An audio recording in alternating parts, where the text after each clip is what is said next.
Bonjour à vous, je suis ravie de vous retrouver aujourd'hui dans cette vidéo. Je suis Mandoline, je suis danseuse et pédagogue et je m'intéresse particulièrement au développement et à la relation entre le mouvement et le langage, avec les perceptions, la mise en lien de toutes les parties de soi en tant que corps au service de nos vies, au service de nos créations et de nos envies relationnelles, etc. Euh, En ce moment, je suis très touchée par des messages que je reçois de la part de personnes qui vivent cette période, donc mars 2020, période de confinement en France et puis mondialement, qui vivent cette période avec beaucoup de douleur, d'anxiété, de tristesse, d'angoisse, de colère. Voilà, pour qui c'est difficile de vivre cette traversée.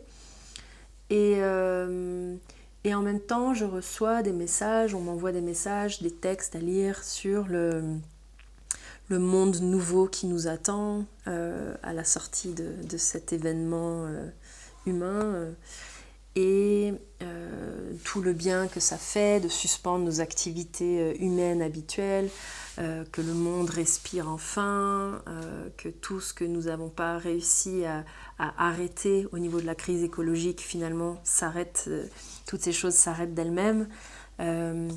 Et que même si nous avions soif d'une autre manière de vivre ensemble, pour beaucoup de personnes, savoir comment faire une pause et réorienter le cours des choses était délicat et que finalement, cette pandémie nous invite, ou nous oblige plutôt, nous oblige à faire pause et à regarder des choses qu'on n'avait peut-être pas su voir et à quel point ça est positif et bénéfique. Et à la fois, je sens qu'en moi que je suis d'accord, je sens déjà des choses positives qui arrivent, je sens déjà un renouveau potentiel et je sens comment l'espace que crée cet espace-temps qui est créé par la pandémie est bénéfique à plein d'endroits, j'en suis persuadée. Et en même temps, je trouve qu'on n'en est pas encore à la réjouissance, on n'en est pas encore au temps de célébration, alors que tant de personnes sont réellement en souffrance, sont en deuil, des millions de personnes ont peur.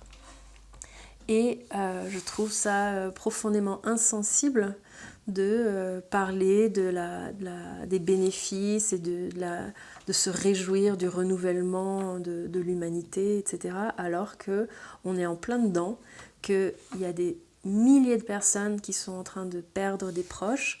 Et oui, c'est vrai de tout temps.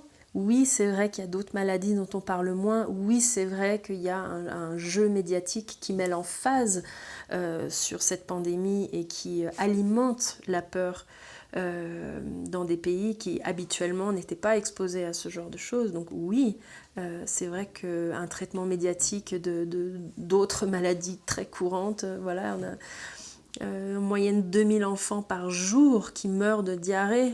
Si on avait un traitement médiatique de ça comme ce qu'on avait actuellement sur le coronavirus, voilà, on serait alarmé depuis très longtemps sur ce genre de choses. Mais il n'empêche que la peur est réelle, que la tristesse est réelle, l'angoisse est réelle, le deuil est absolument concret et que quelle que soit la manière dont cette pandémie est traitée par les médias et quel que soit le potentiel bénéfique pour nous tous et nous toutes au long terme, ça me semble insensible et prématuré de se réjouir. Voilà. Et que même si on vit cette crise dans des conditions relativement confortables, on est toutes en train de vivre des deuils.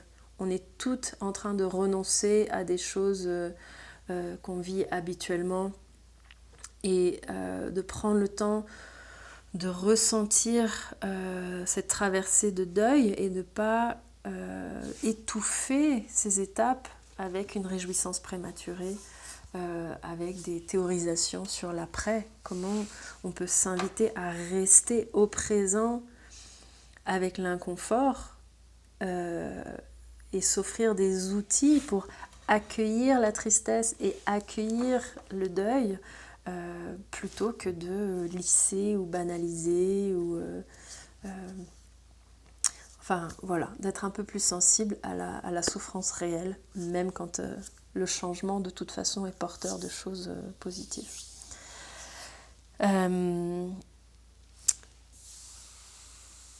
Je voulais aussi dire que par rapport à ça, une manière de ne pas subir le présent, c'est de le choisir. Alors je ne peux pas choisir mon contexte actuellement, mais je peux choisir ce que ce contexte permet. Et le fait d'être en confinement et le fait de me retrouver à des moments seule m'invite à une intériorité, puisque l'extérieur d'un coup ne m'est plus disponible. Et les outils que je partage ici sont des outils d'écoute de soi. Et j'aime beaucoup parler d'une enquête. Voilà, comment je peux choisir de mener l'enquête sur mes propres fonctionnements dans un contexte où le champ d'expérimentation va être vraiment réduit dans un espace, et que puisque j'ai moins d'interaction avec l'extérieur, je peux mener l'enquête sur ma propre matière et mes propres habitudes et mes propres modes perceptifs, mes propres modes réactifs, et je n'aurai peut-être plus jamais autant dans ma vie l'occasion de m'intéresser à moi. Pas dans une perspective autocentrée et narcissique, mais vraiment dans une curiosité de connaissance de moi très intime qui va me soutenir ensuite quand je vais pouvoir ouvrir les portes et aller dans le monde. Cette connaissance-là va me porter. Donc une invitation à la curiosité envers soi et à cette enquête possible que je peux mener vers moi-même. Et la première chose que je peux vous proposer, c'est d'observer les sensations dans le corps au fur et à mesure de la journée et de valider ce que vous percevez. Ne pas remettre en question, justifier, expliquer, catégoriser, mais juste « Ah, j'observe, je nomme, c'est ça, je valide, c'est cette chose-là. » Et par rapport aux autres vidéos que je vais pouvoir vous proposer, ça sera toujours ce processus-là. Donc une volonté d'activer une curiosité, une écoute, et puis une tendresse envers soi, une tendresse envers ce qu'on va trouver, dire « Ah, c'est ça !» Je l'observe, je le nomme, je le valide, c'est ça qui est vrai pour moi, c'est ça qui me traverse. Ah oui, là j'ai le ventre tendu, ok, j'ai pas besoin d'y mettre du contenu, de la compréhension, de l'analyse. Mais est-ce que je peux passer un peu plus de temps à sentir cette sensation? Ah oui, j'ai le ventre tendu, ok, d'accord. Ah là, j'ai les mains froides. Oh là, je sens que mon pull est super doux, j'adore, j'ai envie de toucher des choses douces, voilà.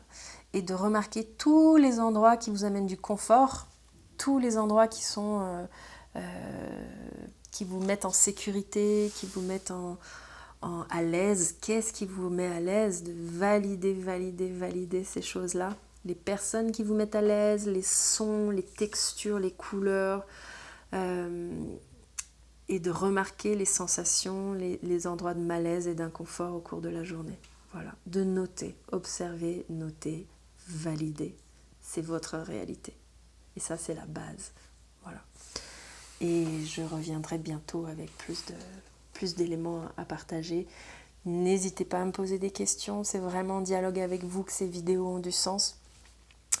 Et vous pouvez vous abonner à la chaîne si vous souhaitez être notifié quand il y a une autre vidéo, voilà, ou me retrouver sur Facebook. Je vous souhaite une très très belle journée et je vous dis à très vite.